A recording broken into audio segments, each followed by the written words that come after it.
মেয়েদের সংসার ভাঙার পেছনে মেয়ের বাপের চাইতে মেয়ের মারা অনেক সময় বেশি দায়ী থাকে। অনেক সময় মেয়ের মাদেরকে বলবো একটা কথা, যে আপনি আপনার মেয়েকে যেই শিক্ষা দিবেন এই শিক্ষা কিন্তু ওই মেয়ে তার সংসার জীবনে পাবে।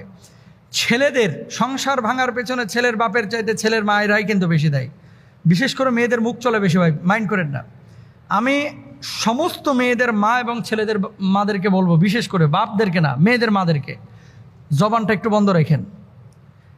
পারিবারিক জীবনে অনেক সময় বোঝাপড়া একটু ভুল হয়, মনোমালিন্য হয়। এই জিনিসটাকে আপনার আক্রমণাত্মক ভঙ্গিতে আপনারা হ্যান্ডেল করবেন না। কেমন? এত বড় সাহস তোর গায়ে হাত তুলছে, এত বড় সাহস তোকে এরকম কটু কথা বলছে, এত বড় সাহস তোর ব্যাপারে এরকম কথা বলেছে, আমার গোষ্ঠীর ব্যাপারে বংশের ব্যাপারে এমন কথা বলছে, খাইতে হবে না ওর ভাত, তাড়াতাড়ি বাড়িতে আয়। বাস বাড়িতে চলে গেছে।